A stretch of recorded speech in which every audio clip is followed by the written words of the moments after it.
And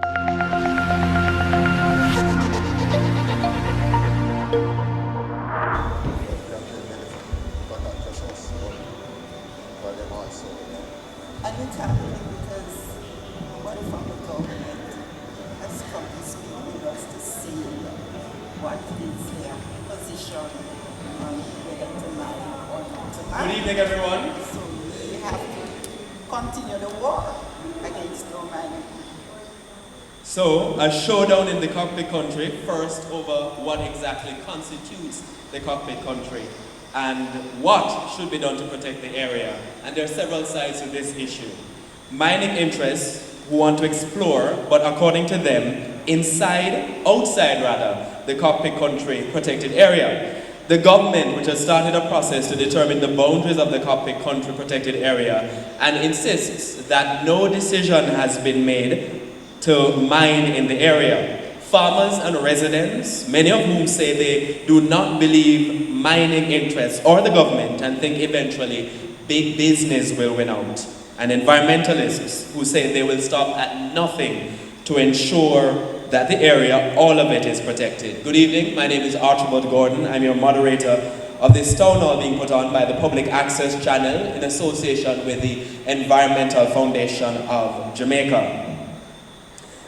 The Public Access Channel is an online-based channel dedicated to ensuring that members of the public get an opportunity to discuss matters which affect their lives. We're on YouTube, we're on Twitter, we're on Facebook, and this evening we're streaming live on the Environmental Foundation of Jamaica's Facebook page. We're live at the Stewartown Baptist Church in Trelawney. It's absolutely surrounded, it's absolutely packed rather, with people from across the parish as well as several other areas. A special welcome in particular to students from high schools in the area. Good evening. This evening we're asking, what should protection look like? To share perspectives, we have the head of the Sustainable Development Unit at the University of the West Indies, Mona, Dr. David Smith. We have independent filmmaker, writer, and linguist, Dr. Esther Figueroa, and Executive Director of the Southern Trelawney Environmental Agency, Hugh Dixon. This evening, they have 3 brief presentations from each of the panelists, and then we'll open the floor to questions and comments. Now, for those of you who are watching the debate online, whether on the Environmental Foundation of Jamaica's Facebook page, or via a link posted by our partner on the project, The Gleaner Online, please share your questions and comments online and use our hashtags Cockpit Debate, that's COCKPIT DEBATE, or hashtag PAC Jamaica, that's the name of our channel, so we can find those questions and comments and we can share them with our panelists when the floor is open for questions. So, just before we invite Dr. Figueroa, Mr. Dixon, and Dr. Smith to make their presentations in that order, why are we here today? Well, just over a year ago, Prime Minister Andrew Holness announced in Parliament that areas would be designated as the Cockpit Country Protected Area. The Prime Minister said Cabinet adopted the Paris-Leo Jr. 2005 boundary as the boundary of the Cockpit Country. He said this boundary will be declared and gazetted. Meanwhile, the protected area, he said, would include existing forest reserves, significant hydrological and ecological features, and cultural and heritage sites. This area comprises approximately 74,726 hectares and will be referred to as a Cockpit Country Protected Area and will be protected, said the Prime Minister Holness, under specific legislation as advised by the Attorney General. He said the goal of defining the boundary is to ensure forest conservation, protection of biodiversity, preservation and improvement of traditional livelihoods, and the creation of new economic opportunities from heritage, health and wellness tourism as well as ecotourism. He also said no mining would be permitted in the Cockpit Country Protected Area. But that plan has been the subject of skepticism because of those who dispute the boundaries proposed. Many want a much wider area to be declared as the Cockpit Country Protected Area. Some, for instance, wanted to include SML 173, an area of interest to those who support mining.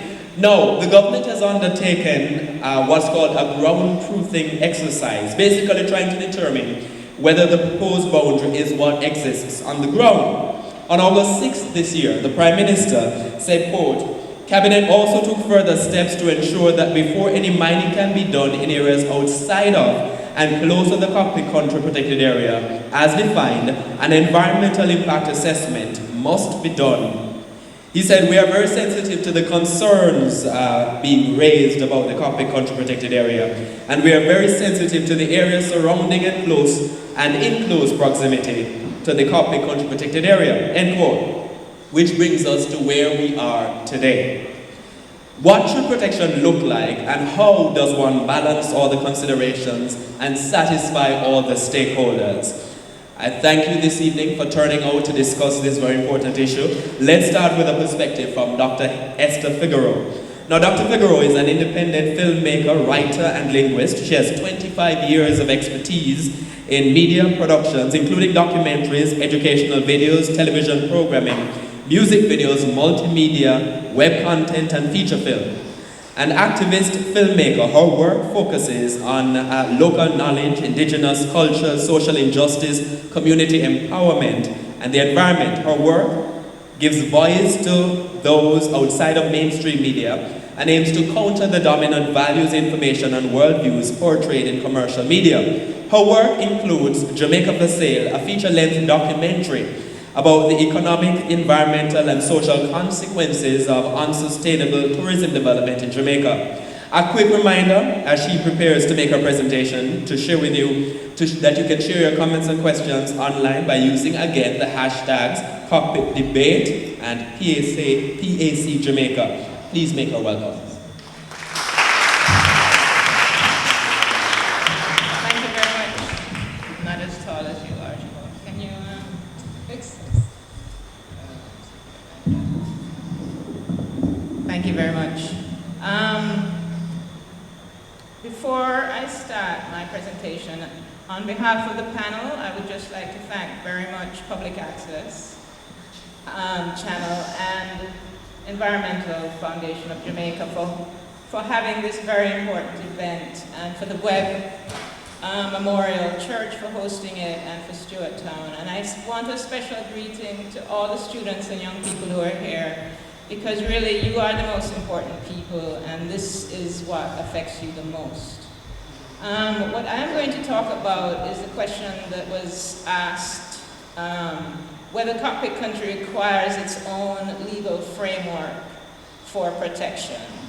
So I'm about to begin on that. Tonight we have the opportunity to begin the necessary process of thinking about and discussing what it will take to protect all of Cockpit Country. To imagine a Jamaica that is different to the one we currently live in, and in this crisis of man-made climate change, to consider the actions we need to take right now to create a livable future. It is my position that Cockpit Country requires its own exceptional legal framework, because the existing legal framework is inadequate to properly protect Cockpit Country and Cockpit Country communities. Because the governance is piecemeal, unintegrated, administered by various agencies, and subject to competing levels of jurisdiction. But more importantly, the legal framework is founded on a value system that is colonial, exploitative, and unjust. As we plan for the protection of Cockpit Country, the future of Jamaica and the planet, we must consider three things: what we value and why,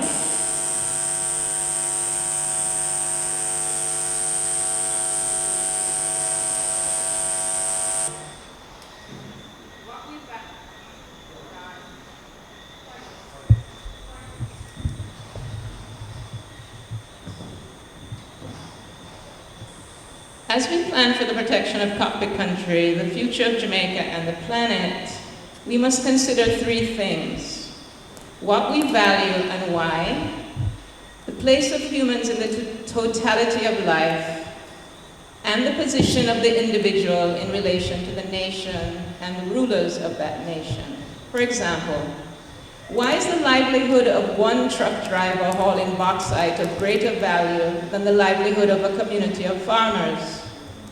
Why is Jamaican soil of greater value dug up in the billions of tons and exported to North America than in left them in the ground to grow trees and food and to filter water that percolates into the aquifer? The lie that we have told ourselves is that human beings are superior to and apart from nature, that nature is an infinite resource to exploit in whatever way we choose, and that there is a balance that must be struck between the economy, which translates as human production and consumption, and the environment, and that the balance is always on the side of humans, no matter what the cost. But the truth is that we are embedded in nature and completely dependent on the natural world. Without air, water, and soil, we don't exist. In St. Anne, the communities of Gibraltar and Madras, who had petitioned the government of Jamaica to not allow mining in their communities, are now being mined under Special Mining Lease 172. And Minister of Mining, Robert Montague, has stated that Special Mining Lease 173, which will expand mining into the Cockpit country, will not be rescinded. This despite the fact that the environmental impact assessment has not been released for public comment, despite the fact that people living in Special Mining Lease 173, Jamaican citizens across the island and in the diaspora, have clearly said that they do not want mining to take place. So what then is the relationship between the individual, the nation, and the rulers of that nation if consistently the basic needs of the citizenry are ignored and rural Jamaicans sacrifice for the so-called greater good of the country? The Jamaican Charter of Fundamental Rights and Freedoms guarantees Jamaicans the right to enjoy a healthy and productive environment free from the threat of injury or damage from environmental abuse and degradation of the ecological heritage. Within a rights-based legal framework, the human right to a healthy environment cannot exist without nature's right to a healthy environment. And so a parallel legal framework for rights of nature has evolved. In Bolivia in 2010, under the leadership of indigenous Bolivians who have the worldview that nature is sacred, the groundbreaking Universal Declaration on the Rights of Mother Earth and Law of Mother Earth was drafted. The law grants Mother Earth the right to life, biodiversity, water, clean air, balanced restoration, and pollution-free living. The law requires actions on the part of the government, such as transitioning to renewable energy, reducing greenhouse gas emissions, developing organic food security, restoring damaged environments, and so forth. New Zealand does not have this sort of overarching rights of nature legal framework, but as part of its restorative justice agreements with Maori, the native people of those islands, New Zealand has accepted the Maori worldview that natural bodies are our ancestors and are living beings, and have granted rights of personhood to Whanganui River, to Urewera National Park, and Mount Taranaki. The entire river, forest, and mountain have legal custodians consisting of members of Maori communities and members of the government who will have the duty to protect and represent these natural beings. Part of the question regarding the legal framework for protecting Cockpit country is who will do the protecting. What role will the communities and advocates have in that protection? It seems to me that the best people to protect a place are those who care the most and know the most about it. For the best protection of Cockpit country, Jamaica, and the planet, I propose the adoption of both the Bolivian Rights of Mother Earth model and the New Zealand Natural Bodies approach. The rights of Mother Earth should become the overarching legal framework that governs all aspects of policy going forward. In this way, Cockpit country will have intrinsic value and rights, and the personhood of natural bodies approach can be incorporated into the management of the Cockpit country. The tragedy of Jamaica is that for over 500 years, our purpose has been extraction, creating wealth for others. The wealth that was stolen from this region enriched Europe and later North America, made industrialization possible. The sugar plantations were a prototype for industrial production, and the exemplar of successful capitalism, maximum profit at minimum expense, since the laborers were enslaved. People were property, and the only value to anything was its monetary value. And so today in Jamaica, relationships are primarily transactional, and the government of Jamaica prioritizes GDP, the wealth of Jamaica's oligarchy, and staying in power over the health, well-being, and self-determination of Jamaica's people. It's time to go beyond tragedy and create an inclusive future where nature and people are protected together, and where the individual is not sacrificed at the altar of the nation. Thank you.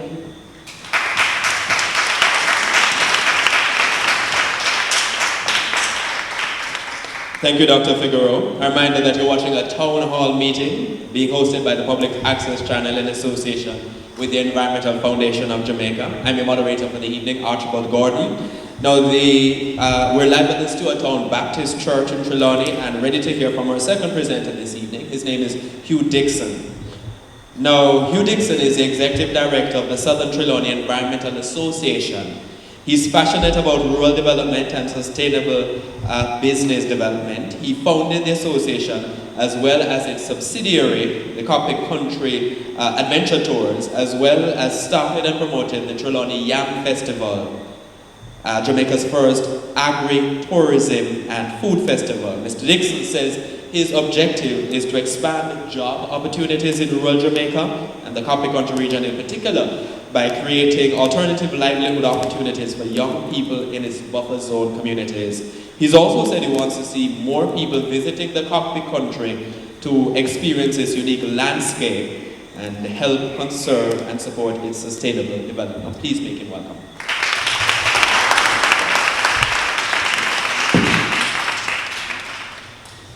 Good evening, ladies and gentlemen. Let me use the quick opportunity to thank the Public Access Broadcasting, the EFJ, and the Stewartown Baptist Church for having this happening here this evening. And let me also say a big welcome to the students and participants in this evening's activity. My presentation really is one that is aimed at saying we should at all costs protect Cockpit Country from any kind of degradation because of what it represents. In brief, the Cockpit Country is a landscape that has been formed over an extended period of time, and by virtue of its weathering, it has become a very interesting place for the life forms that have occupied it since until today.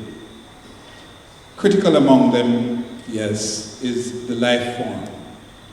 And we are familiar with the slave trade and the kind of occupation that took place in Jamaica and the relationships between the different human groups that were here. But we get to a point where we are now at the stage where the occupation of the space is providing livelihoods for us and for the nation, and it holds the potential for quite a bit more in terms of sustainable development and human occupation. And I think it's important to consider protecting it for what it currently represents rather than destroying it to meet the interests of other people. In that regard, I think the protection of the Cockpit Country must look at what are the three main components of Cockpit Country. There is a core, which is a hard forest of conical hills in the center. And it has a ring road going around it. And the communities are pretty well known. I drove past many of them coming down to get to this location from Albertown, and it goes all the way to Oxford and out to Magotty, up to Maroon Town, out to Springvale, and all the way along the northern fault line to Jacksontown. And there's a ring road. Within there are about 55 communities in there. But there's an outer reach of Cockpit country in Barnstable, Madras, and there are other communities that are within. Ladies and gentlemen, these people have occupied this space, and the occupation is served by the nature of the landscape, a landscape that has been formed by and defined by the air quality, the soil, the water, the flora, the fauna, the people, and the cast limestone topography that makes up the base or the platform on which it is. The resources within there are several.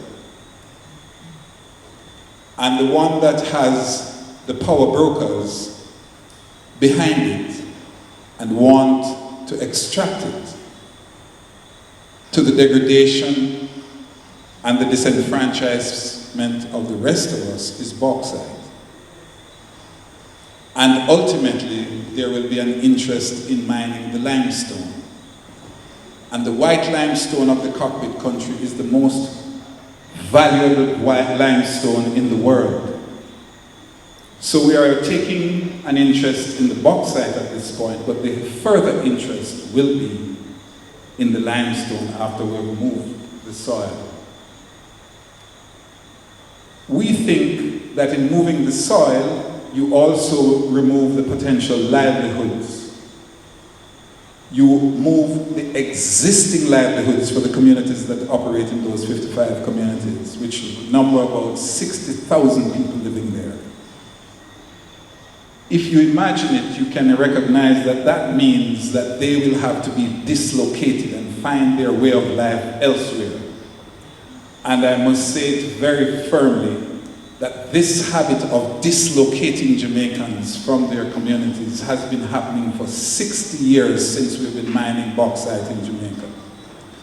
And because of the 1947 law that is still on the books called the Mining Act, that none of our elected representatives have taken the time to investigate. It's still on the books and it still protects them. What it means is that you only own 6 inches of topsoil and the rest below is owned by the state and owned by the mining entities that take it out. So there is an injustice in the way the law is structured and in the way that those who will elect stay in power to protect it for those who are not even living here. As a result, I think that we need to look differently. And I think that the protection must represent looking at the critical possibilities going forward. In 2 minutes, let me share some of them with you. Ladies and gentlemen, there's medical marijuana. And I'm using that term in this church so that the spirits are not disengaged from my comments. Secondly, is eco, community, and cultural tourism, where people want to come and see and experience the life that we live there. Yes? There are rare species of plants, endemic species of plants, and why shouldn't we look at a herbarium?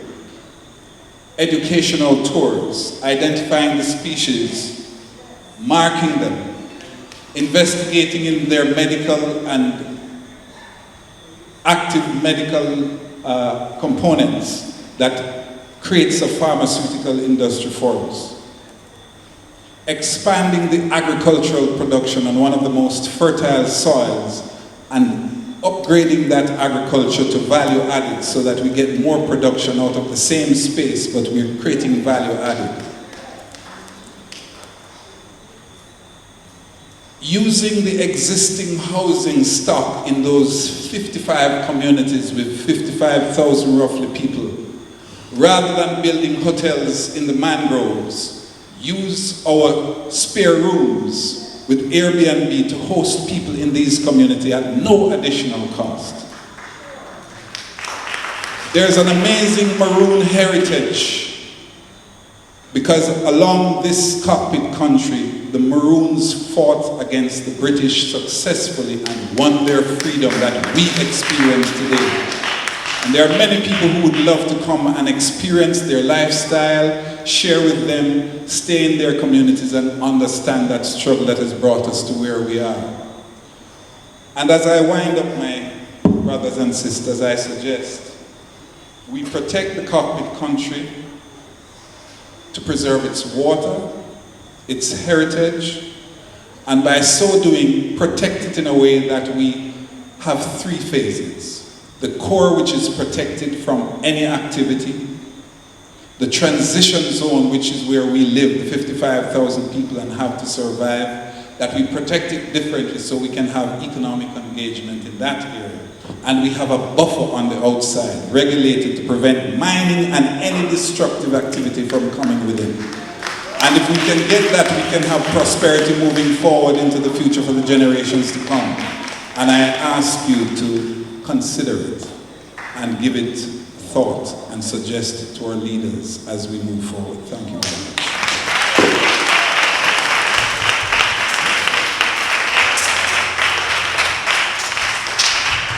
Thank you, Mr. Dixon. Our next presenter is Dr. David Smith. Dr. Smith is the coordinator of the Institute for Sustainable Development and the director of the Center for Environmental Management. He's also coordinator of the University Consortium of Small Island States and Caribbean coordinator of the United Nations Sustainable Development Solutions Network.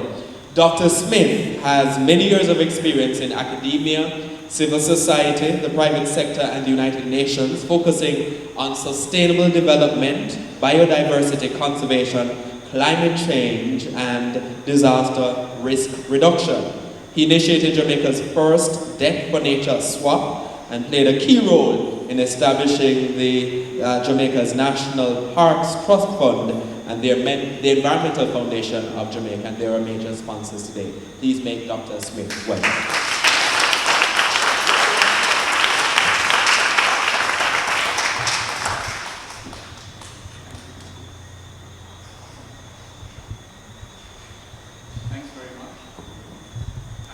Glad to be here.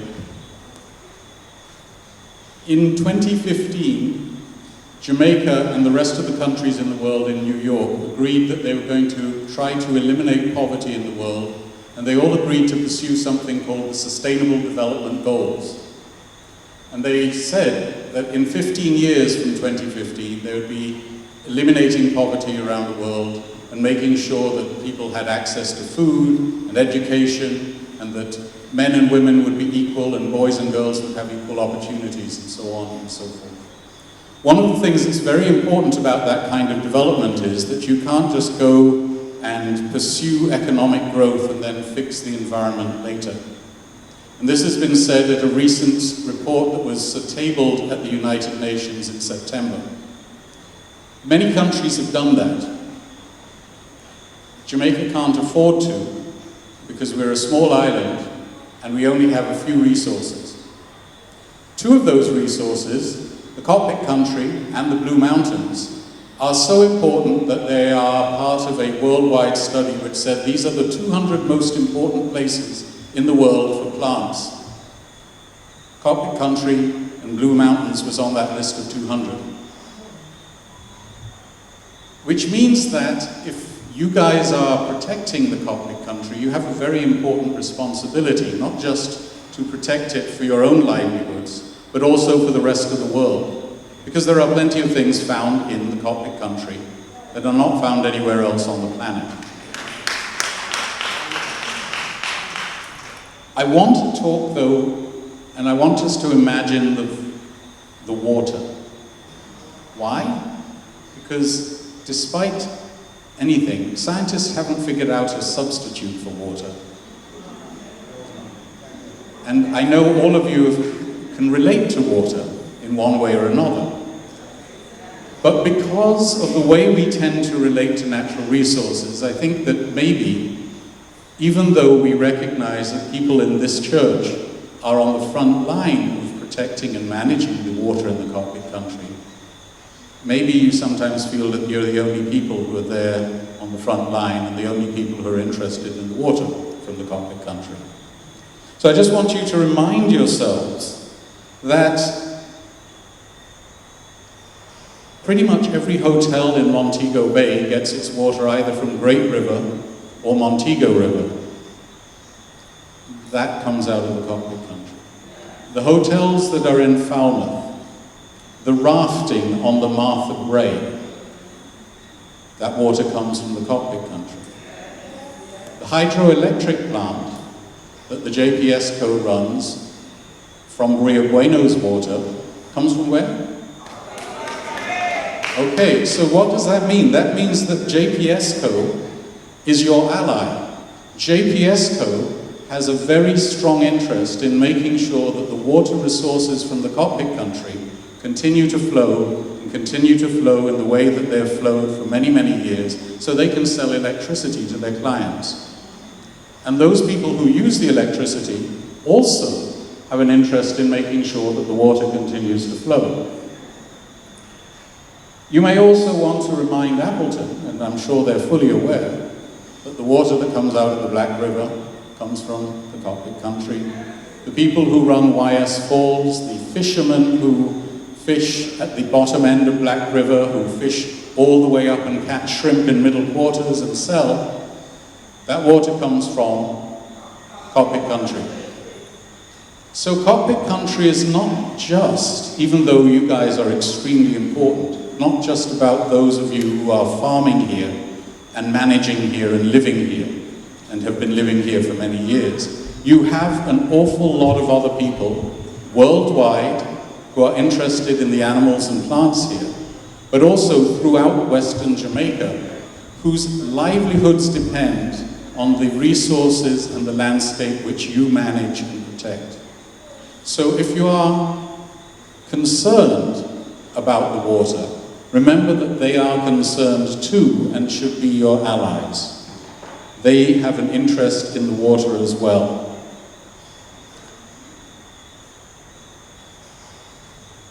We've been talking about protection and its importance. I think we all agree it's important. I just want to finish up by saying a few things about the practical aspects of actually trying to protect something. I used to be involved in setting up the Blue and John Crow Mountains National Park, and we were able to protect that.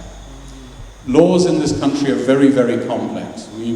There are a couple of things that we need to bear in mind. One is that it's going to be vital for the country to re-examine the Mining Act, which is something really old. It was done 2 years after the Second World War, 1947, when we hadn't even understood the environment or what mining could do to our natural resources.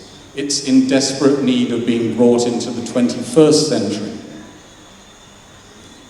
And we need to look at that, and we need to prevail on our government and our elected officials to fix the Mining Act, to redraft it and fix it. Why? Because,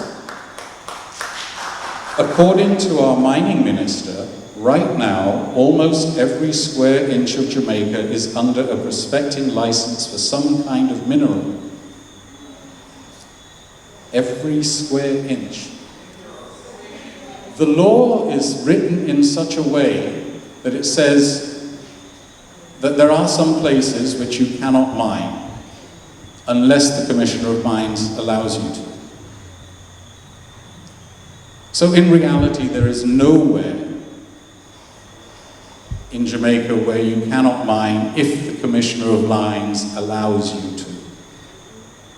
That law needs to be changed. Not just because of the cockpit country, but because every square inch, almost, of Jamaica is under a prospecting license. So it may be bauxite today, but it could be gold, or quartz, or something tomorrow. So we need to prevail on that. Second part now. Yes, the Prime Minister has said that he wants to declare a protected area for the cockpit country. That's useful and it's nice, but if laws don't have regulations, they mean nothing. And there are no regulations for a protected area in this country, whether it be cockpit country or any of the other protected areas that have been declared. So we must also make sure that regulations are written. My suggestion is, though, in the meantime, let's make sure that the Forest Act has the power that it's supposed to have and that the Forestry Department has the budget it's supposed to have to do its work to protect the core areas which are already forest reserves. And let's make sure that that area, Paris-Hawaï's boundary, that is going to be made a protected area becomes a national park, because national park legislation has regulations and you can stop people from doing things. And it doesn't make sense just passing a law if the law doesn't have regulations, teeth, penalties, and so on and so forth. It's just a PR gesture if it doesn't have regulations. So, I think I'll leave you with that. I agree that there should be different types of protection for the core, for the buffer, and for that transition zone. The problem I have is that it takes us a long, long time to develop legislation in this country. When I was much, much younger and my hair was black, and I didn't have this belly, in 1992 I recommended to the government that the Cockpit country should have been declared a national park. That was 1992. Goodbye.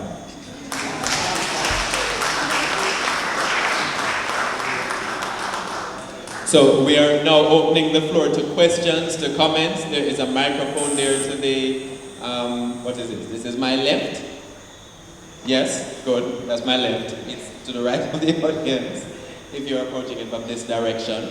So we are opening the floor to questions, to comments. I'm asking you to remember as well the particular areas of expertise of the panel who is here, members of who have joined us to share their comments this evening, to share their perspectives. But if I may, I would like to ask a question to start the debate off, and it surrounds where the boundary should be. Because one of the central issues here is the question of there being several different boundaries. If each of you could in turn take that question and answer that question, where should the boundary be? That's the first question. Let's start with you, Dr. Smith. You can sit where you are. Yeah, madam.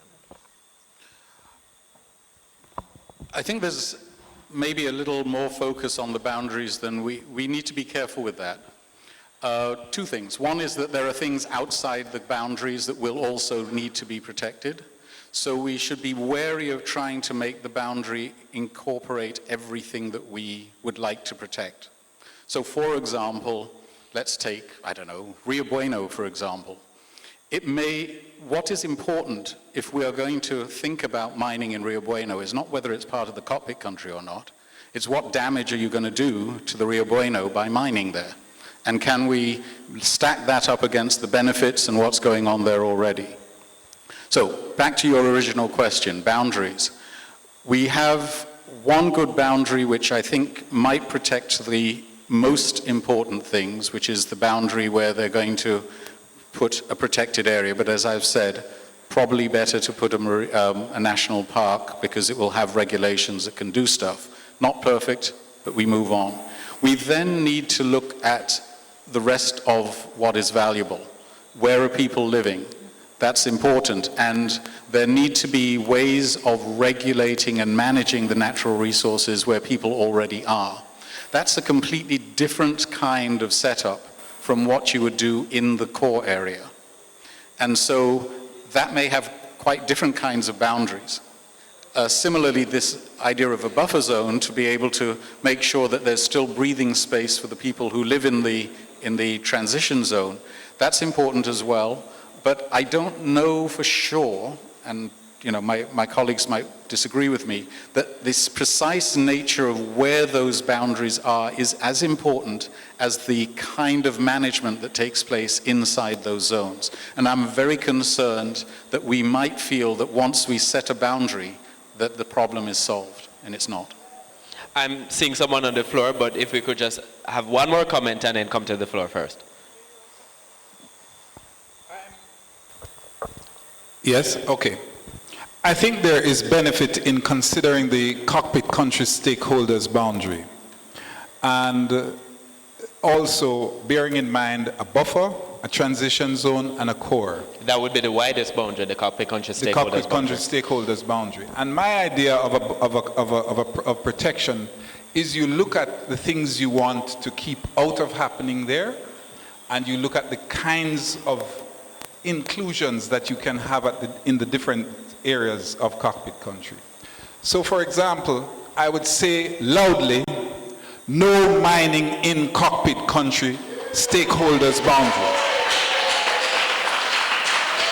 Then within that buffer zone, we say, listen, we can do some zonation to determine some of the things that are important and the regulations you would have in that particular area.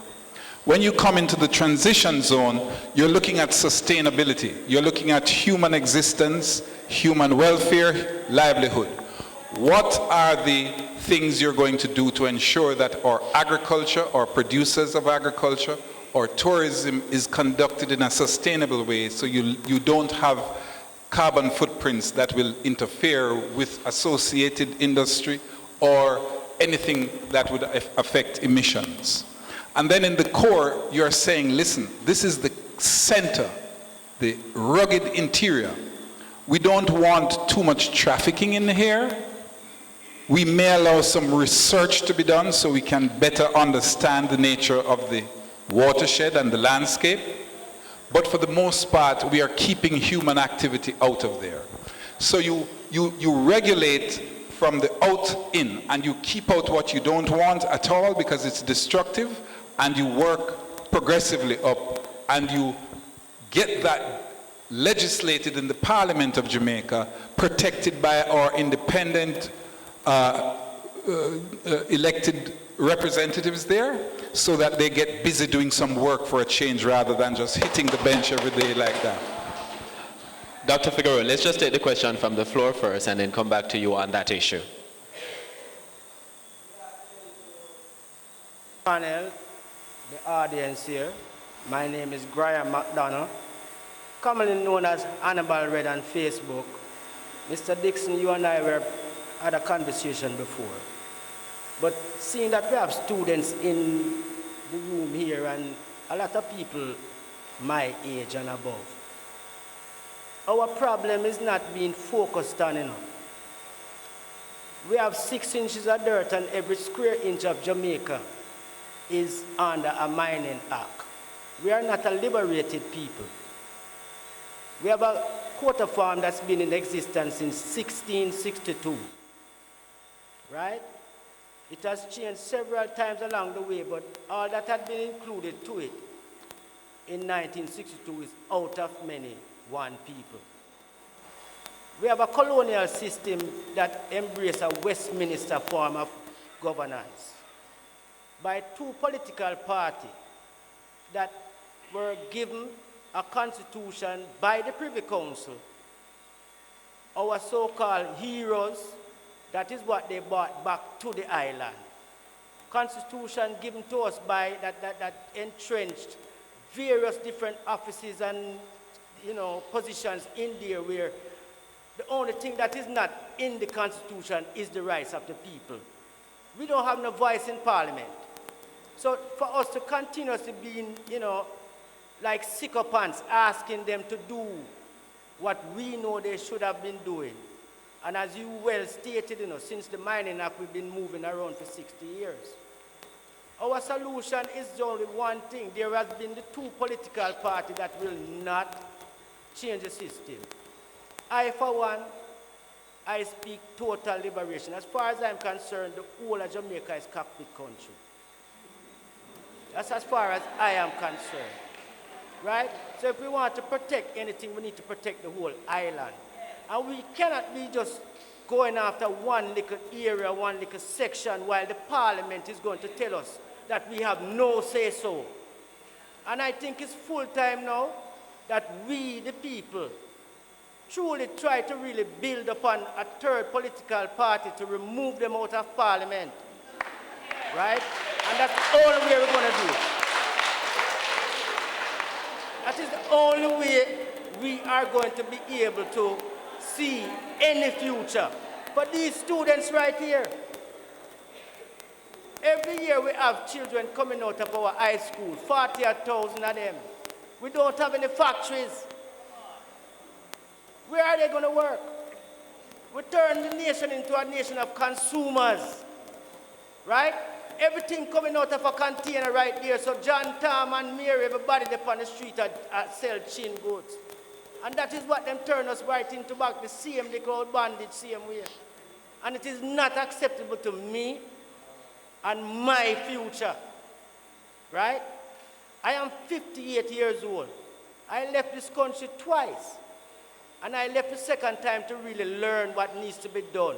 Many of us are not aware of what needs to be done. I, myself, has run as a candidate in the 2016 general election as an independent. Not because I really wanted to show myself, but I needed to know the process so that I can encourage you and you to do the same thing. It's the only way we can get 63 people credible enough to really stand in an election to vote them out. And there's more than enough. Out of 2.7 million people, we can't find 63 credible people to stand up and represent every constituency.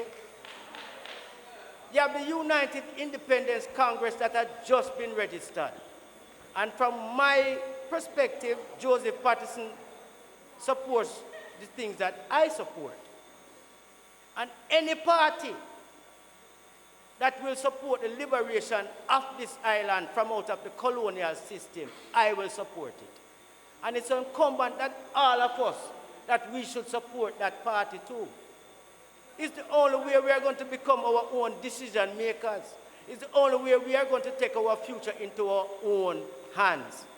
Their vision of 2030 does not include the population, They have given away one stretch of the island from the north, from the south to the north to the Chinese. And both sides of that roadside is there geared for development. It's no business with me and you. We're not say so in that. We're not say so in nothing with them do. And it's full time now we start to look towards making ourselves represent our cause. And stop asking these people who we put in there. The parliamentarians do not have a job description. They don't have a job description. Right? They do anything they want. A guy wants more pay. And minimum wage is where it is right now. Them calling for public discussion for minimum wage.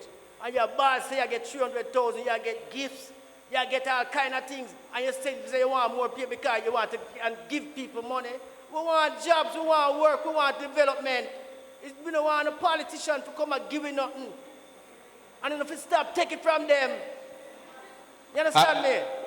Sorry, I hear a lot of passion there. We just want to get in a couple of quick comments. A couple of important issues there, but before I get to some of them, I just wanted to answer the question that we raised earlier, Dr. Figueroa. What should the boundary be? That was the question first, and I'll get to some of these issues after.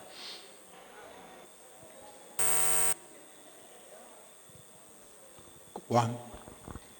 I think I agree with David that the whole boundary issue can turn into a fetish, and that while we're concentrating on issues of the boundary, we're missing the larger issues of governance that this gentleman has just raised.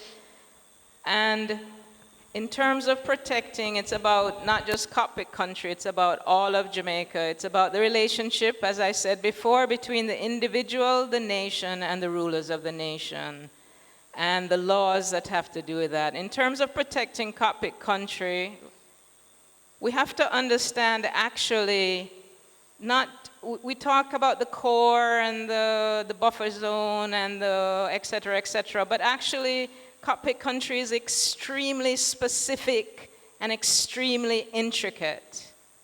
And so you have to understand the different parts of Cockpit country to really protect it.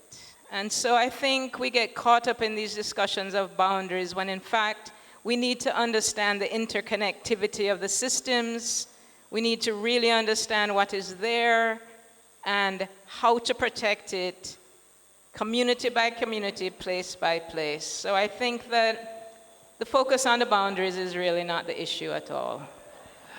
Dr. Figueroa, you said something earlier. You shared Bolivia experience. So if we can bring in some folks from Facebook, one of the questions here from Sullivan on Facebook is, how does that model work in Jamaica? What's Bolivia's experience? What Bolivia's experience is that they just had a coup. They were just overthrown by the interests of mining in Canada, the interests of mining in Germany and the European Union, and the interest of United States to make sure that nothing ever changes in this region.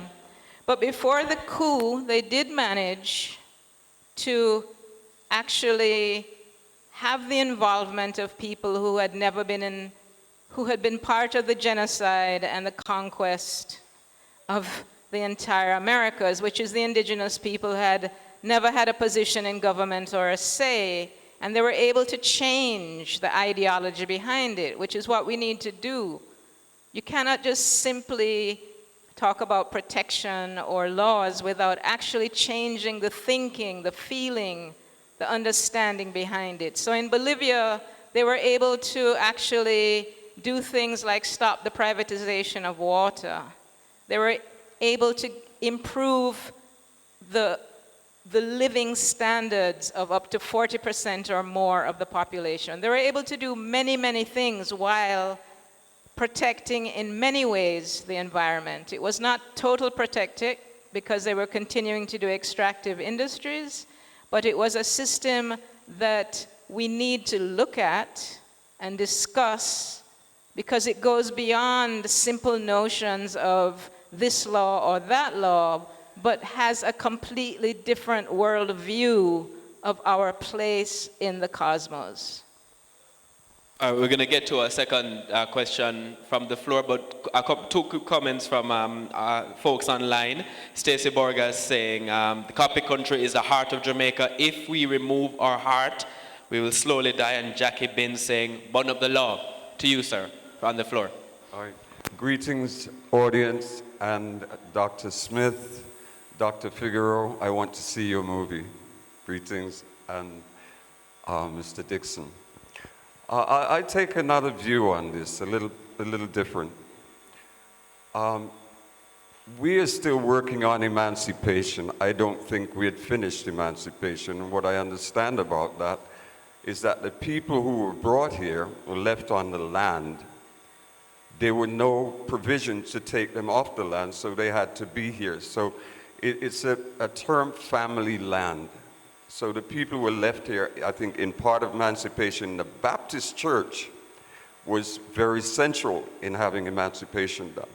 And a part of that was saying it's family land because as Africans, we were tied to the land. Our navel strings are buried there. We've come so far and forgot about other things, and now we're talking about buffer zones and boundary. No one has the right to take our land away, period.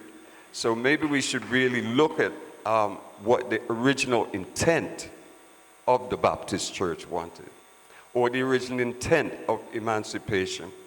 And that with the people who's left here, and for the first time, this is the first generation who has the opportunity to make big money out of Jamaica. Slave masters made huge money. I've seen what they built. I've seen it all over Scotland, London, and everywhere. They've done it. It is time now for us to create big money from what is here. I noticed in the flyer it spoke about big money. And that's funny. We are the big money. All we have to do is do the work. So they brought us here. We did the work, and we've done that. I agree with everything you said so far, the panel, in terms of the boundaries and so forth. But I like the legal aspect of this. There's a thing where it comes straight from the Bible, and it's called ill-gotten gain.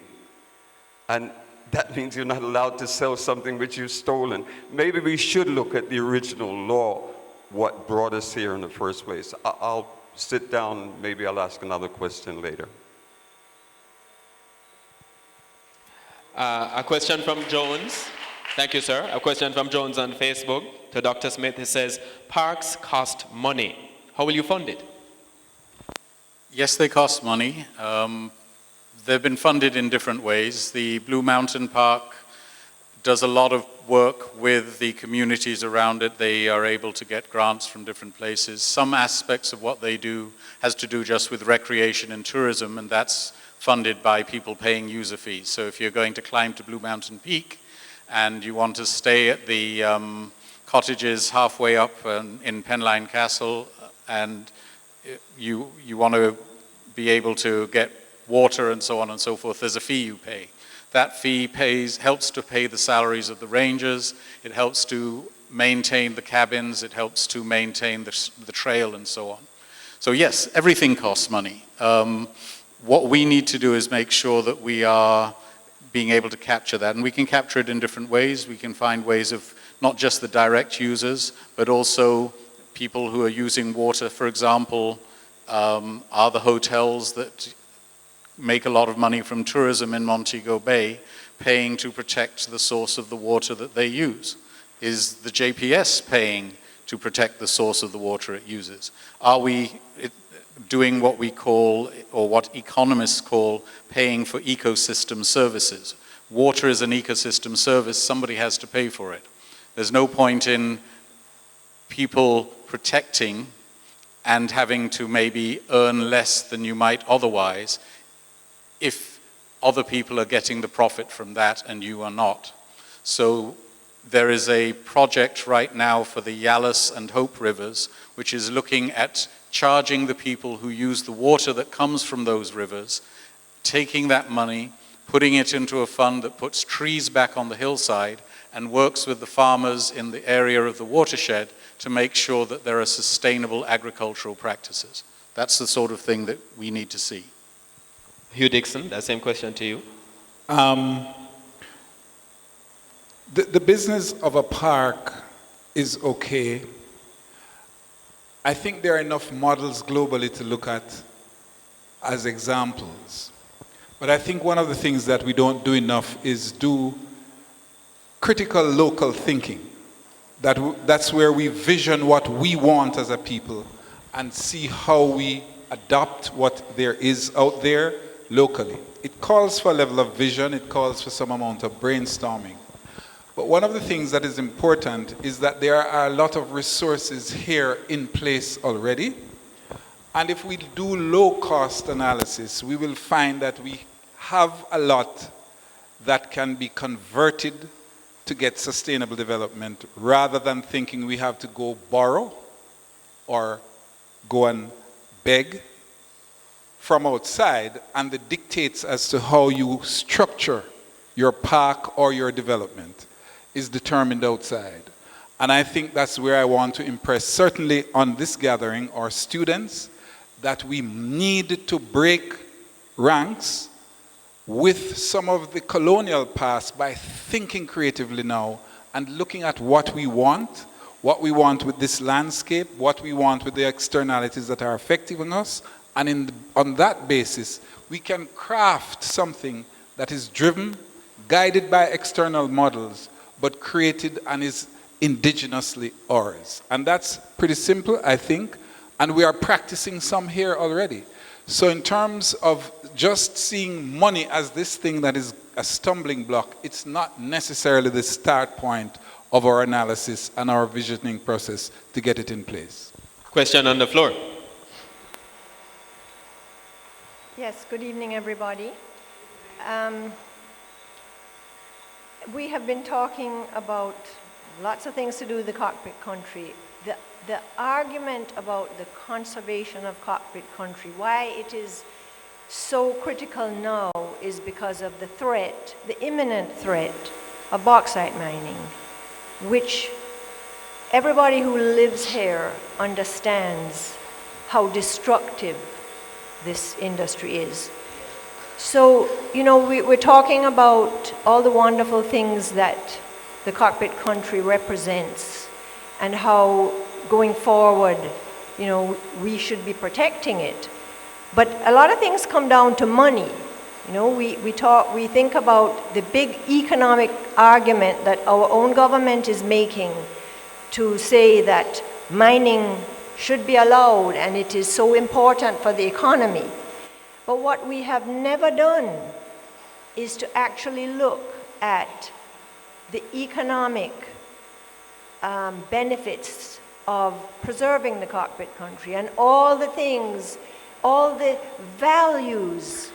Have we ever added up the cost of the water, the farming, the food production, the environmental services, the forests, the insects?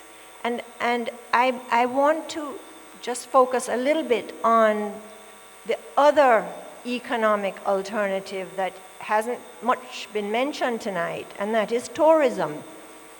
A lot of people in the Stewarttown area have seen me over the last 15 years walking around with binoculars and trailing a few people, because the birds of the cockpit country are worth millions and millions of foreign exchange. I do not advertise my services, and I use all of my earnings to support a wildlife rescue facility that I run in Runaway Bay, which gets no government support and no big donor support either. So, but there is such an opportunity for the young people to learn about, to know about their natural heritage and to capitalize on that by sharing it with the people who would like to come here to know about the cockpit country. I'm a bird person. People call me Birdie here. But I also know the history. I know the architecture. I love and know many of the people who know me, and it is an authentic, irreplaceable, and extremely valuable resource. Simply the rural life and the environment of these villages and communities within the cockpit country core and in the outskirts. And my heart just breaks to think that the bulldozers and the backhoes could come in and dig out the fields, the farming fields that are all around here, and with the ultimate impact of either forcing farmers to lose their livelihood or to begin to move up the hills and cut down the forests on the hills so that they can plant something.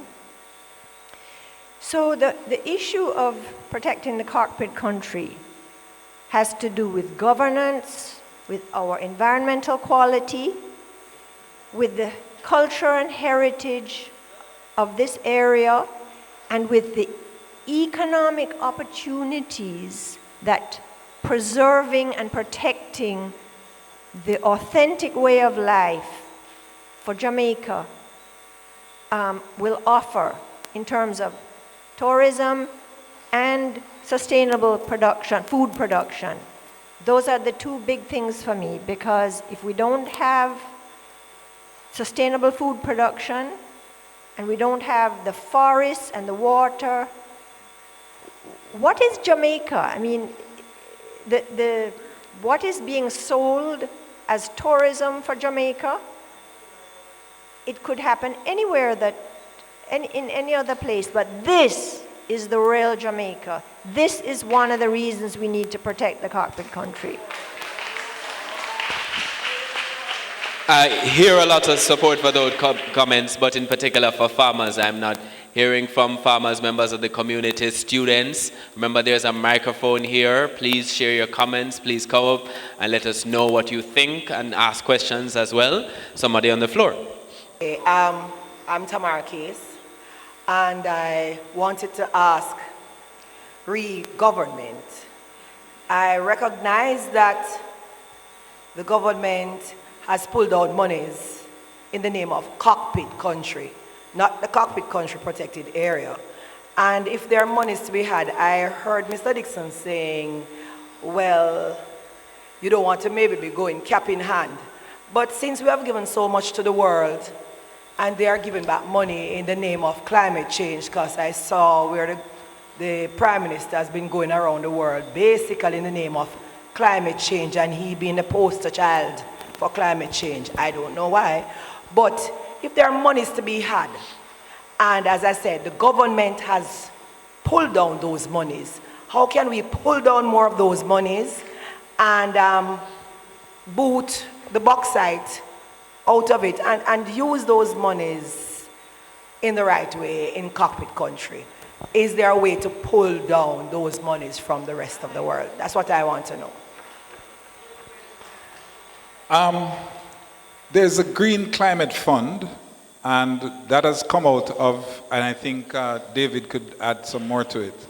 But there's a lot of money that is been put out there for the response to the impacts of climate change. And I know that Jamaica is courting a lot of those funds. When it converts from the euros or the US dollar to 140 Jamaican, it does really make for a lot of money.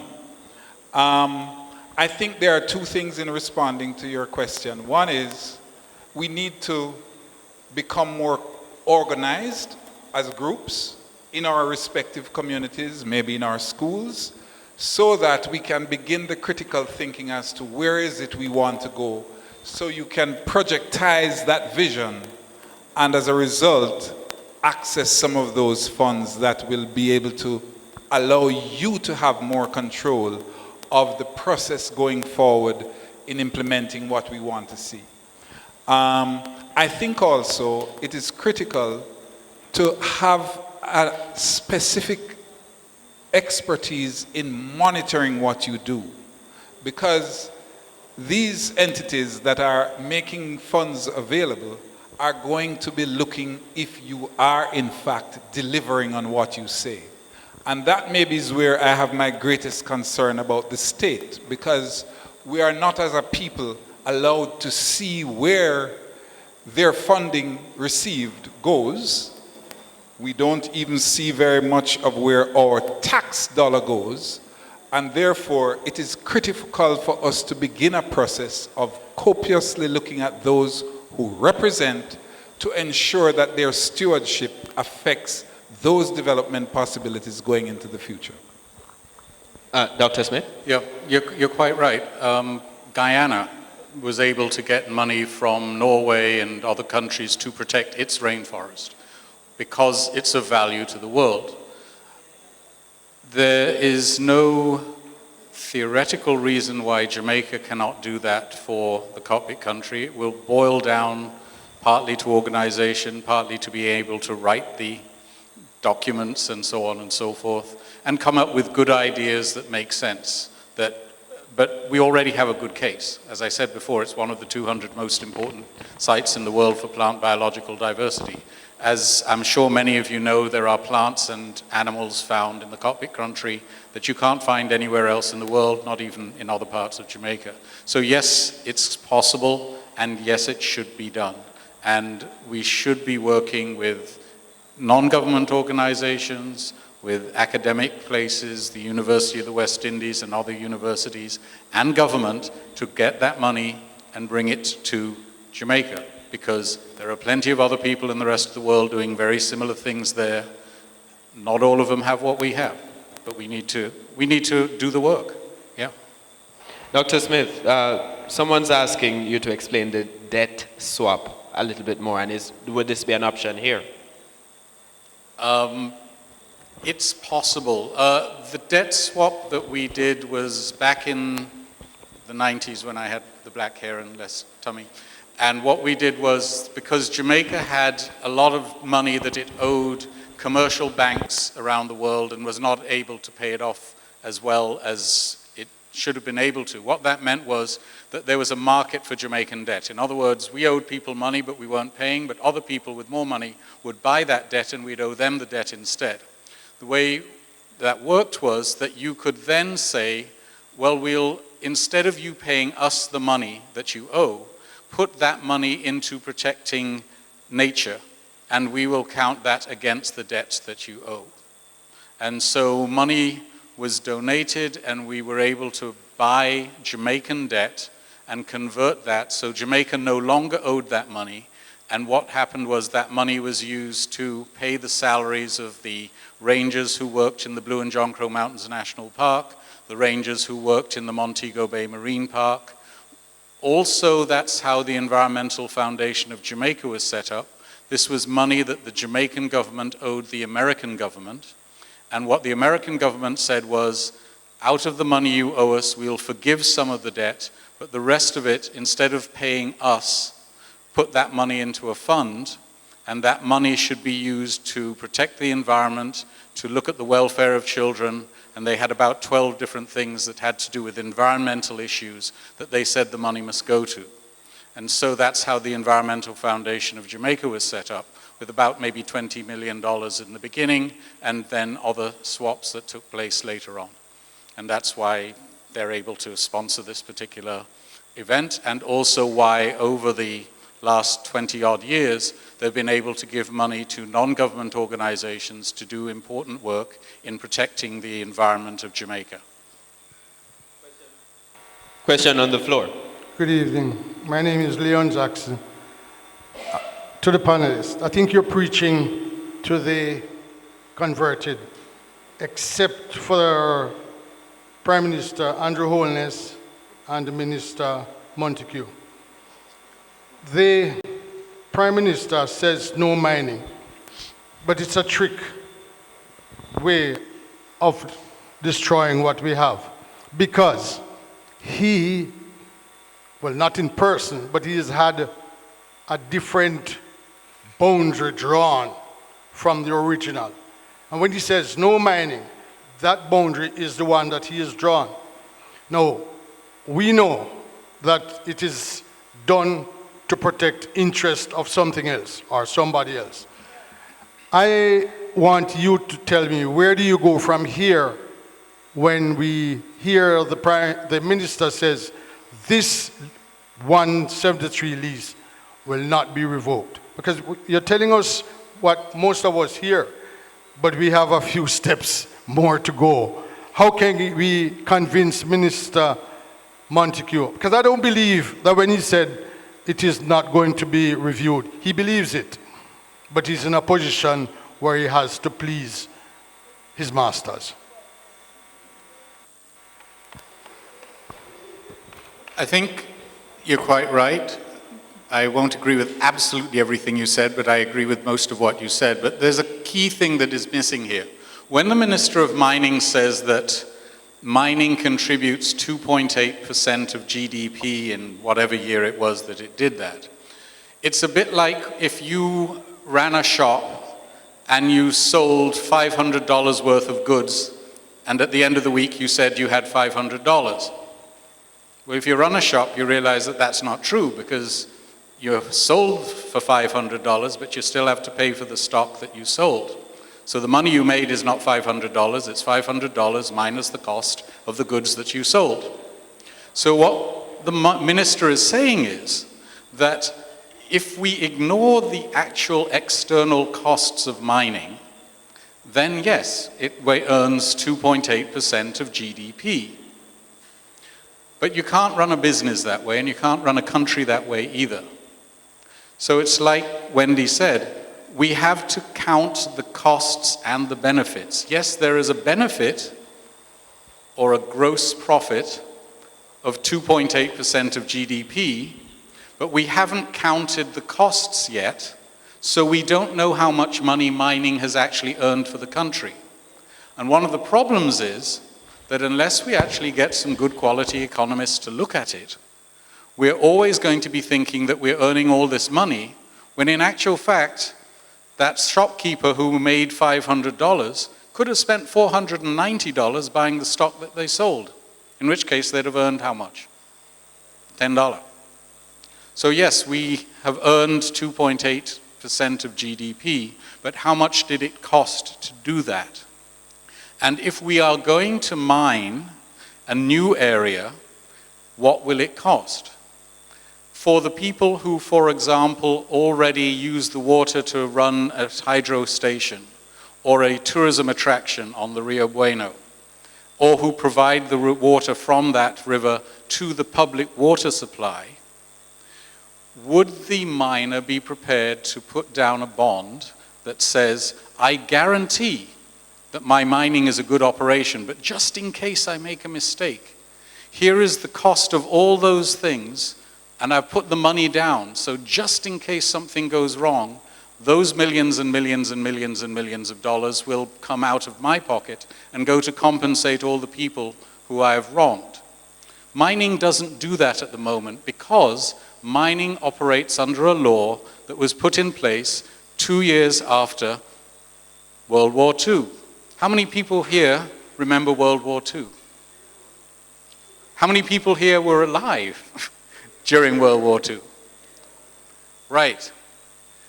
World has changed since then. We have computers, we have better cars, we have the internet, we have all kinds of things that we never had in 1947, including a much better understanding of how the world works and how the natural world works. So we must change the law that allows an operation to not take into account not just the economic, but also the social costs.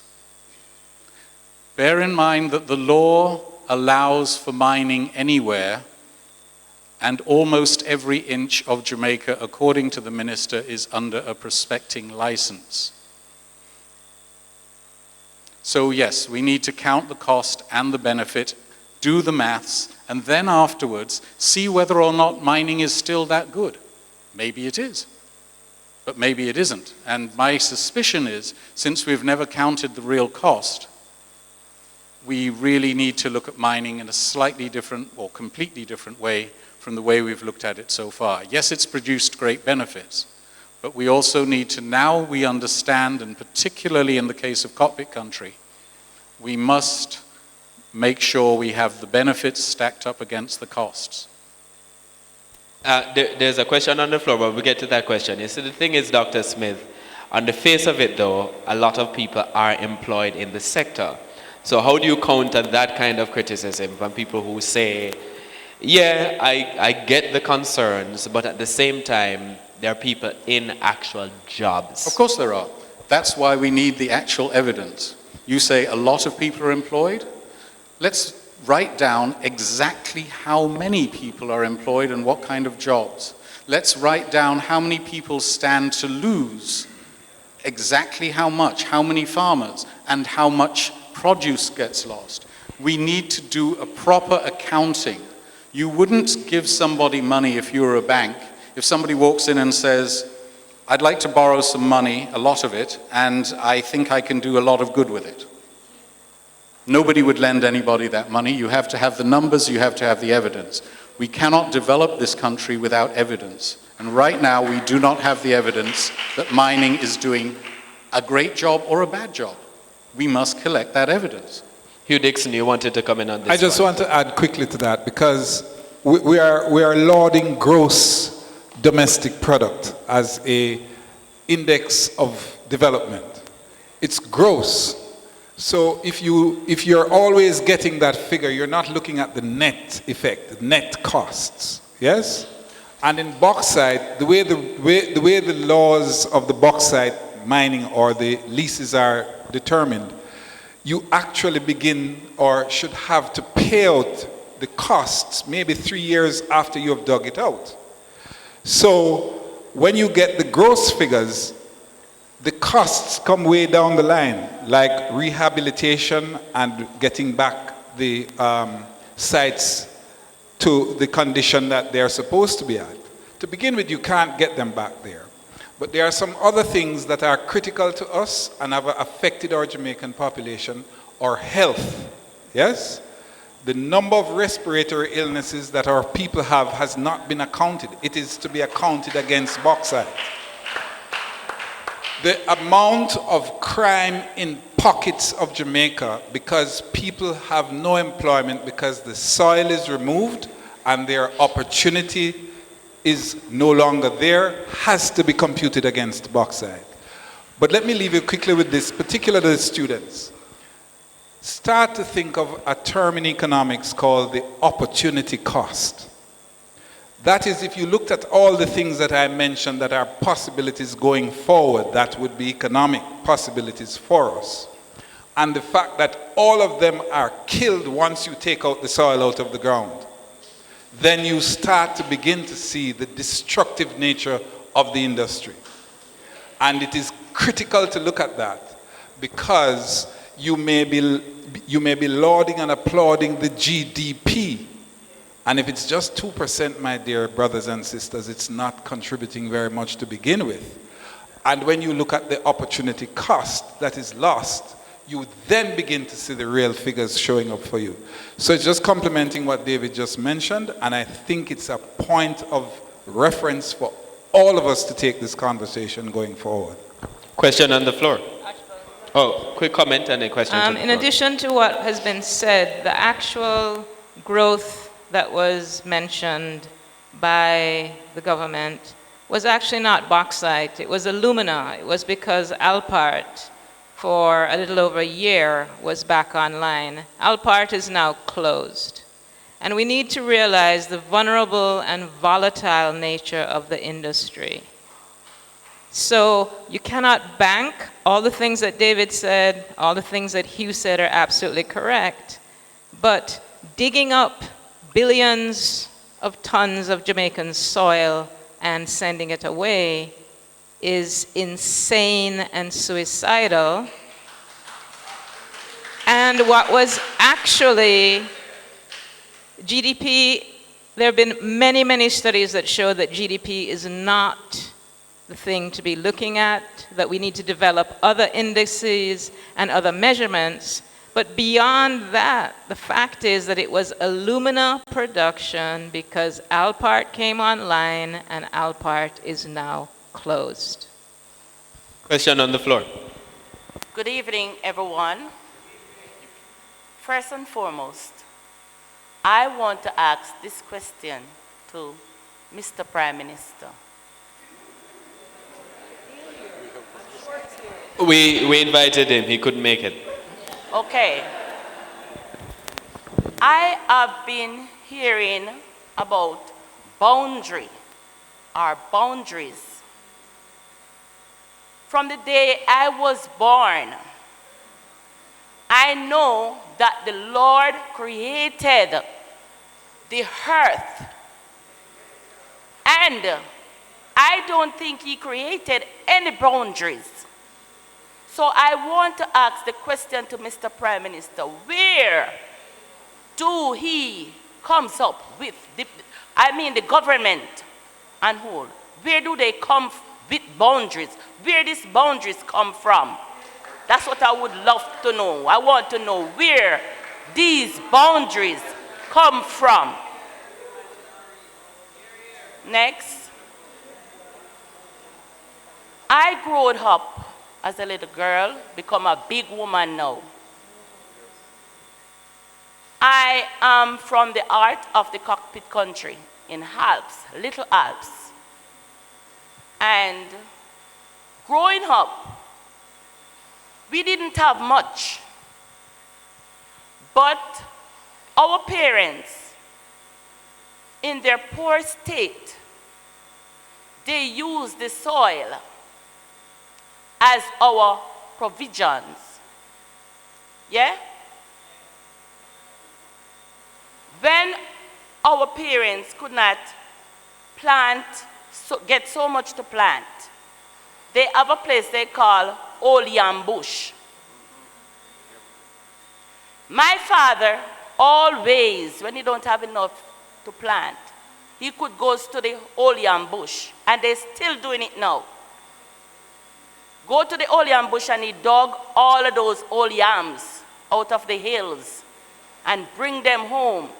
If we don't even have fish to eat with those yams, when they cook those yams and give to us as children, they're nicer than even without fish. I'm telling you. Especially the St. Vincent, nice. There is this yam they call imba, gashi. When I was growing up, I heard they said that imba, touch me, Lord. Imba is hard to dug, hard to dig. I remember when I was a little girl, come home from school, and you know we have nothing to eat then. Just above our house, I went up there and I saw a imba root. And I tried to dig that imba. And it goes all the way in under the earth, all the way in, and I keep digging until I come up with food. And I could go and roast it and heat and fill my stomach. The gashi, I heard that the gashi is medicine. When we eat it, it helps to purge our blood. That's what our parents tell us. And I eat a lot of that. And I'm telling you, as big and old as I am, I don't visit the doctor. I only go to doctor because of health and to know what is really happening to me, of health purpose. But I don't go to doctor for any ailment. Thank God. Yeah. There's so much. In Alps, there are so many wild ackee trees. You notice people selling ackee now, and people gravitate to ackees. We have so many ackee trees in Alps, where when they bear, everybody, even if you sitting on the platform, come to Alps and you want ackee free of cost, when it bear, you can get it. Yeah? Tangerine, just last week or 2 weeks back, this tangerine finish. When those tangerine trees bear, Mr. Prime Minister, they can't even come to perfection good enough. The children gravitate to these tangerines. I remember one Sunday I was going home from church, and when my home is on a hill, and when I watched these little children going up before me, I was wondering where are they going? And when I realized the children let them leave all the way from down at the road and go up on Femi Hill, gone to the tangerine trees to pick those tangerine. When you're looking at some of them pocket full, all I said to them is that they are there. Let them come to perfection. When they come to perfection, you can get a lot of tangerine to eat. Don't pick them off young. Make them come to perfection. They are there. You can have it. And saying this to say, there's so much. Saying this to say to you, Mr. Prime Minister, when you, the government, think of coming to us to mine out our cockpit country, how on earth our little children is going to survive? Fear.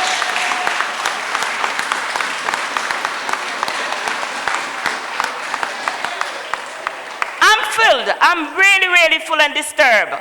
Yes, I am disturbed because when I look back on our children and children to come, how they have free will, running up and down, picking all the fruits out there, nobody to charge them.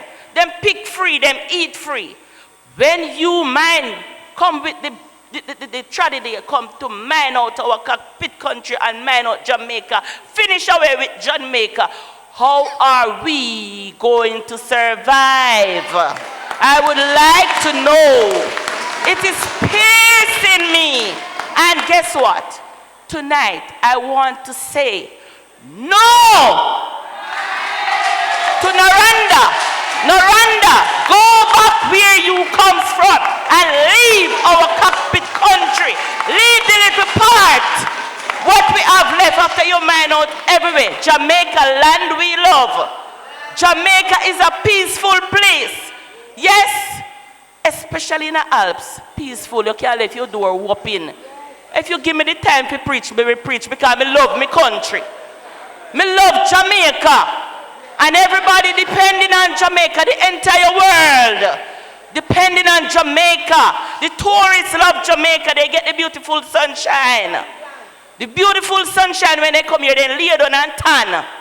Yeah, them get the nicest water. And this is in Jamaica.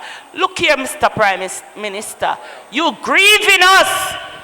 You taking up everything away from us. Fire burn to Daranda. Fire burn to no minding in the Cockpit country.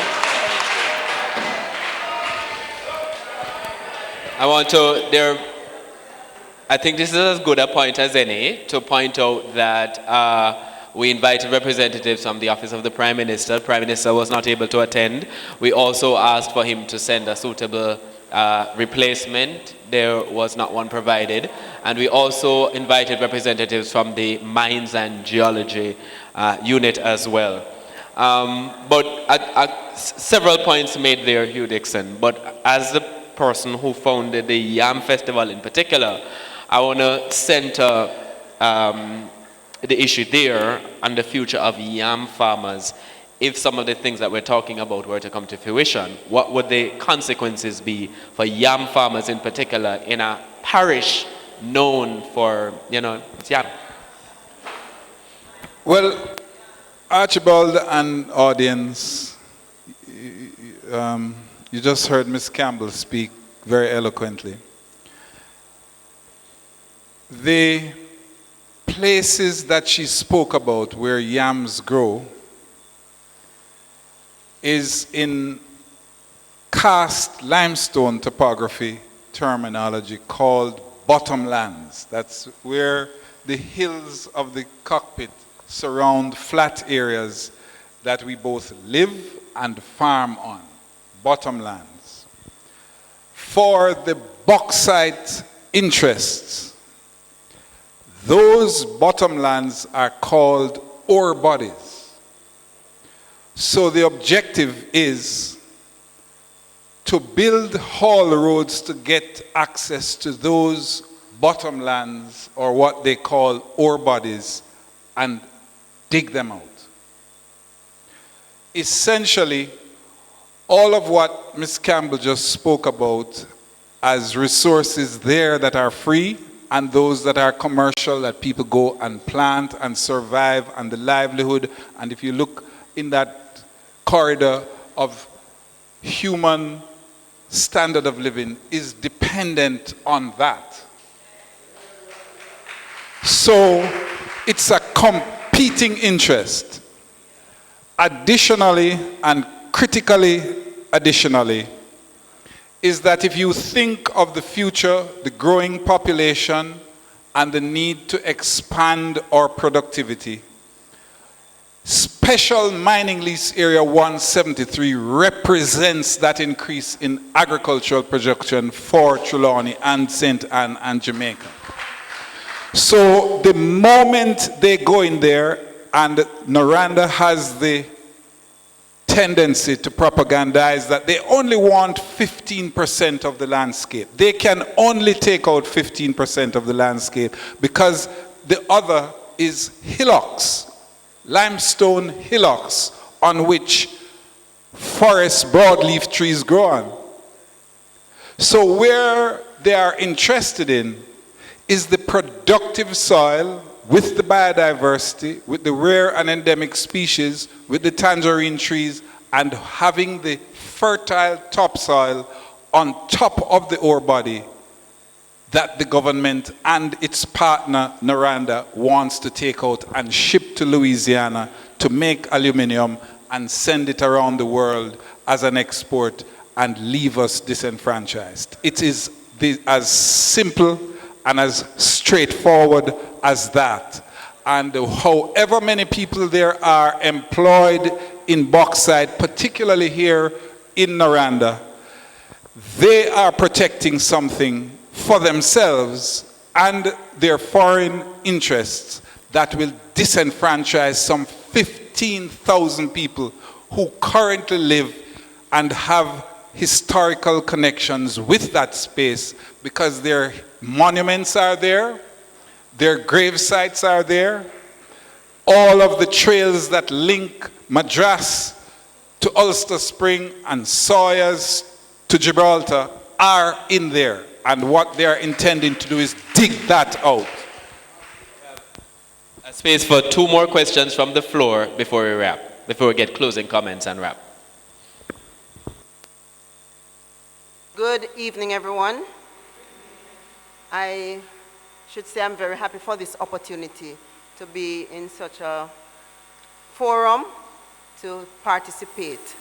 Okay, my name is Lorna Williams Christie, and I am from, I would say, the core of Cockpit country. My concern is the new developments in mining, quarrying, or whatever. I heard the minister say that they will not go back on their word on the mining lease for 173, and also that they are thinking of doing limestone quarrying. Now, my concern is, do we really know as a nation the value of Cockpit country? And I think whatever government is in place, they should really come together and have consultations with the average person within Cockpit country and find out the value, the real value of Cockpit country. Because that's the only way we are going to know if we are really benefiting from Cockpit country or from mining. And as far as I'm concerned, thinking of going down the road of doing limestone quarrying, that means there's not enough bauxite left in Jamaica for them to mine. And I'm saying Jamaica is an island surrounded by the Caribbean Sea. Cockpit country is made up mainly of limestone rocks. And when you start to quarry limestone, that acts as the strainer for the water that comes down through the Cockpit country, you're simply telling us that you want us to flood out in the long run. So Jamaica will no longer be, because the Cockpit country was formed from the constant rainfall over the years that put those holes through to form as a strainer for those waters, the rainfall that comes through, to go down into the aquifers, go down into the rivers, and all of those. When you destroy all of those, what is going to be left to retain all that water? There are many people in Jamaica who still drink the pure spring water.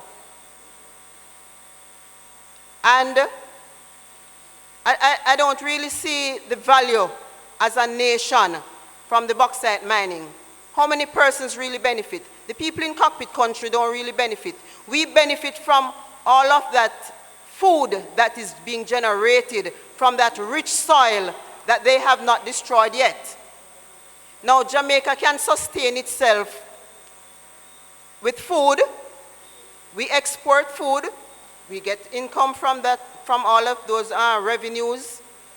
And all of these, the government should look into, because as the lady said before, the fruit trees, why don't they invest in fruit trees? If they want a proper school feeding program, invest in fruit trees. Give the children natural fruit juices. Invest in all those food, all those ground provisions that children can get nutrients from. Now even the fish in the sea is diminishing, because all the mining, all the oxide that is going down from all of those, that they are digging up, is destroying the entire island. How are we benefiting? It's as if we have no vision. And it says, without a vision, the people will perish. So we are contradicting ourselves. Now the community group that I represent, from time to time we may get grant funding to do reforestation within our forest reserves. We are trying to combat the effects of climate change. But what is the sense we are going to do reforestation when, on the other hand, you have bauxite mining destroying all the trees? It's like it's defeating the purpose, so I just cannot see it. So if the government changes tomorrow morning, government has majority shares in the bauxite companies. So whichever government comes in, they're only going to fool the people that they will not mine. I mean, education, the world is getting smaller. They say if you want to hide anything from black people, you must put it in writing. Not anymore. Because everybody, even the little baby, can scroll their phone. And if they don't understand the point to it and ask you what is that, and you explain it to them to their level so that they can understand. We are no more fools. Everybody is getting wise nowadays. So when they're going to come and tell us that, well, we are getting this from bauxite mining, what are we getting from Cockpit country? We get rich soil with nutrients that can provide us with food to sustain us. The eldest person in Jamaica the other day was living in my community, 117 years of age. Longevity in Cockpit country. And if you come in the community, a lot of persons are living 90 and 100 and odd still. Huh? Nowadays, all around the urban islands, as somebody gets sick, they die. Why? Because of all the fertilizer food, all the imported foods. We can sustain ourselves in Jamaica if we think wisely and plan for the country. That is just my take. Thank you. Thank you. One more comment. Before I get to that comment, I just want to ask, why can't the both things be achieved, though, for each of the panelists? Why can't you have mining in certain areas and protection of other areas? Why are they inconsistent? Why are those ideas inconsistent? Hugh Dixon first. 27% of Jamaica's island has bauxite deposits, and the last 60 years we have mined out critically, I would easily say about 3/4 of it. It's a non-renewable resource, so it's finishing. It has been finished in St. Catherine, Clarendon, for the most part. St. Anne is finished, and they're now coming over into Trelawney. What's left is in the Cockpit country, and all the mining leases that are left in the Cockpit country. We have to decide as a nation, do you take out the very last iota of bauxite and then we start to think about what happens to us after? Or we begin from now, having taken out 3/4 of it and taken it out inefficiently? Because why most of the plants around are closed, they are the most inefficient bauxite entities anywhere in the world. So we are courting inefficiencies, and these companies close as soon as it doesn't suit their bottom line, and they send somebody in to start up again. So we only have about 30 years of bauxite left. And if we mine at the levels that, for example, Noranda wants to mine, they now take out 3.5 million metric tons per year, and they want to begin to take out 5 million metric tons per year. So they want an increase. And they are dying to get special mining lease 173 because they have a train line running beside it, and it's easy to get there and take it out. And if they get out 173, they're coming for my community in Albertown because it's next door. So there is a plan to take out every last iota. And when they have taken it out, they're going for the limestone. The point to all Jamaicans, do you decide to give them the opportunity to take out the rest of it, and then we start what happens to us? Dr. Smith, same question to you there. Is there a sustainable way? Sustainable development, that's a phrase we hear thrown around a lot. Is there a sustainable way of achieving both, of balancing the two interests? You can't really sustainably manage a finite resource. So if you're looking at mining, what you do is, if you want to be as sustainable as possible, is you sort of eke it out for as long as you possibly can. However, it's a finite resource, so you can't replace it. The more you use, the less you have. So basically, at some point, we have to come to the point where the country says, well, okay, if all our bauxite is left in a couple of places, well, we've said we're not going to mine Cockpit country. Well, let's make sure we won't ever do that. And if there are bauxite left in a couple of other places, sure, maybe if those places do not have a high cost to them in terms of mining, then we can mine them. But at some point, we have to face the reality that we will run out of a non-renewable resource. One of the problems that not just Jamaica, but many countries have had is that they don't look to what will come at the end. So we did some work years ago on a small island developing state called Nauru, which basically made money from mining phosphate. It's a tiny island, but it had phosphate. And when it was mining phosphate at the height of its thing, every person living in Nauru got a check for $3,000 a year for not doing anything, for just simply being a citizen. So they were really happy and rich. And then it ran out. Now they're dirt poor. And all those $3,000 checks, well, they spent that when they got them and thought they were rich. So we have to do the same thing. It's a finite resource. It will run out. There will come a day when we can no longer mine. We need to make sure that we don't sacrifice the good for the feeling that we're going to make money.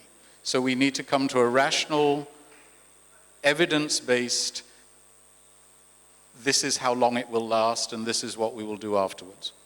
All right. A question from the floor. I believe that's a Jippy Jappa hat, which would make this the Westwood High School for Girls. So, let's hear this comment. Panel, audience, good evening everyone. As it relates to the environmental effects in mining the Cockpit country, most of the arguments raised today are in defense of our keynote species. So the question I pose today is, how can we ensure that no keynote species are in these designated mining areas? The best way to protect the important species, the endemic species, those are the ones that we find only in Jamaica and nowhere else. The rare species and the threatened species is to protect the entire ecosystem. That is, everything that is in a particular area. It's very difficult to say, well, let's just protect this bat or this butterfly or this plant, because all the species are interconnected and it's very difficult to figure out what you'd need to protect. And in any case, sometimes it needs everything. So the answer to your question, if we want to protect the really important species, the Jamaican species, the endemic species, is to protect a large enough amount of the ecosystem so that they will be able to survive. And we also need to bear in mind that there are a few species, trees and so on, which may only grow on the top of 1 or 2 hills. And so obviously for those, we need to protect that hill and all the hills around it for quite some distance. So we need to know where they are, know what they depend on, protect everything first. Maybe later on we might find we don't need all of it, but we definitely need to, from now, protect the entire ecosystem. Okay, thank you. Final question. To the panel, audience, good evening. My name is Marta Frater from Alps. That same spot of ground that backside is after. Well, let me borrow the I think you'll have to lean into the microphone a little bit more. We can't hear you clearly. Let me borrow the words from the then Dr. Anthony Venge's. Prevention is better than cure. My word this evening is that the Prime Minister of Jamaica do not know most of these areas in Trelawney. So he came with some destructive boundaries and placed them all over. Whosoever him give, he spoke with to put them there. We are saying the boundaries, he do not know the boundaries. He needs to come to Trelawney and find out from we the people who are living there to know about the boundaries. The boundaries are St. Trelawney and St. Anne, Manchester and St. Anne, St. James and St. Anne, and Trelawney and St. Elizabeth. Those are the boundaries. So he's really tricking the people when he came with those boundaries, because all because of the greed of money. I think he needs to look at the people's interests.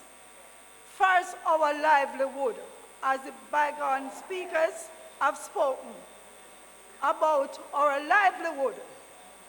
That's where our life lies. So we are asking, I wish he was here, Prime Minister Holness, to get into himself, to reconsider it, the whole process of mining, that he should desist from all these destructive practices and ease off Naranda Bauxite Company, back off Naranda Bauxite Company, let go Naranda Bauxite Company and hold his people. And those farmland, leave the farmlands alone. Let we the farmers have access to those lands and plant up increased production, which is one of the major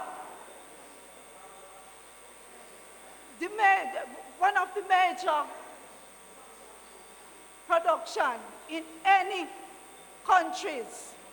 So therefore, we are asking Prime Minister Holness to reconsider what he's doing and know that he's going to affect so many lives, different type of lives.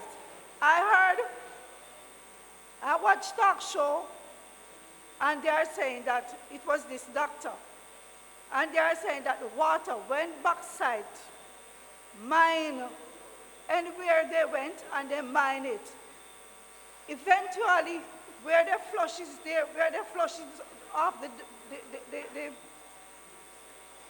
stream or whatever, it goes into the water stream, and the doctor was saying the end of it, you're ending up with cancer. And you know that once you have cancer, it's death. So mining is death. Mining is a cancer. Mr. Prime Minister Holness must reconsider himself. So my word to him, no mining in the cockpit. No mining in Trelawney. Get out of Trelawney. Get out of Jamaica. He sucked enough from Jamaica. That's my word. And that's going to have to be our final question or comment from the floor. But as we close, I'm going to ask each of our panelists, starting with you, Dr. Smith, on the other side, where does the advocacy go now? What needs to be done? What needs to be done? Okay, so the Forest Department is busy trying to find out exactly where on the ground the boundaries are, at least for the boundary for the protected area. That work needs to go on and continue, and the moment that we know where the boundaries are, there needs to be a declaration of, I believe, a national park and also a protected area, but also the development of regulations that explain what it's actually protecting, because without regulations, the protected area doesn't have any meaning. In addition to that, we need to figure out what kinds of management will take place in the transition and the buffer zone. We don't have, at the moment, very good laws that allow for that to take place, so we still need to figure out what we want. We may need to craft laws, but frankly, if you want something to happen anytime soon, the best bet is to try and figure out how to make do with the laws we already have. My experience has been that it takes decades sometimes to write new laws, and that don't make sense. The other thing we should do, and this goes back to the point that the gentleman who said he was 58 years old made about politics and representation. Make sure that your MP knows that if he wishes to remain MP, or if she wishes to remain MP, they must feel the same way you do about the issues that are important to you. So that is something which you have to do. But we also need as well to make sure that the Mining Act is rewritten in such a way that it reflects the values and understanding of a Jamaica that is in the 21st century and wants to achieve all those goals in 2030 that we agreed to in New York and which are part of our development plan. Applause.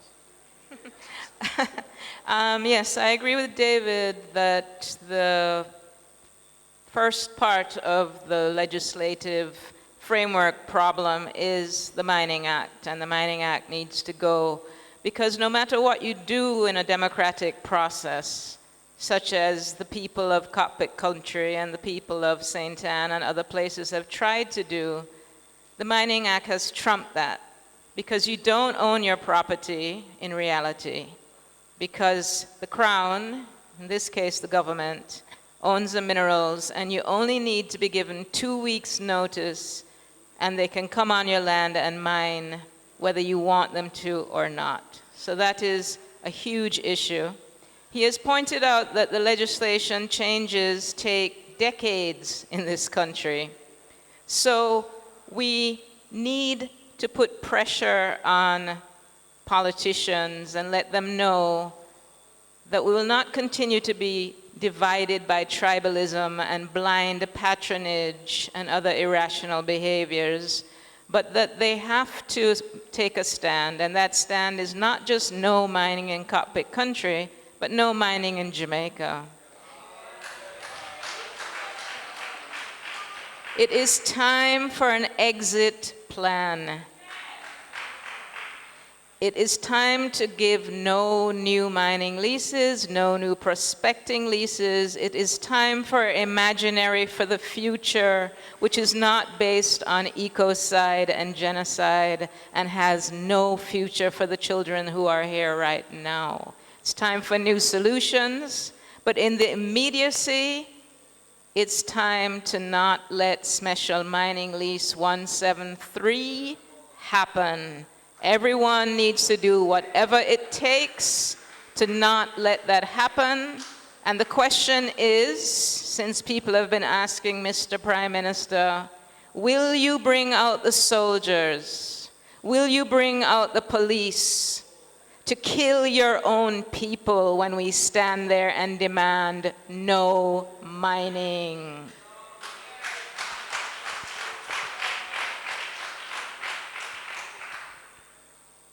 Well, I'd like to continue in the chorus by saying I'd ask the government immediately, and I think we all need to say, please, respectfully, withdraw mining lease 173 immediately.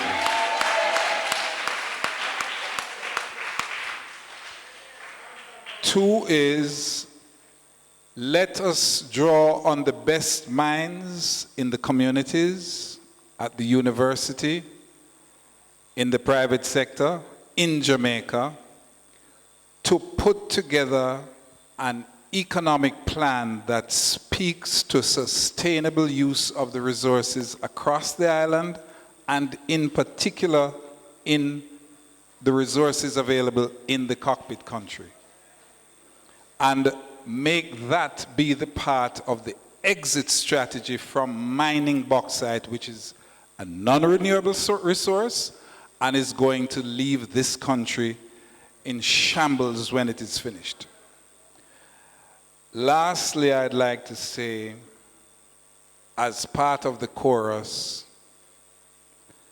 look into the eyes of the people who will come to you asking you to vote for them for political representation. If they have no vision, you will see it in their eyes.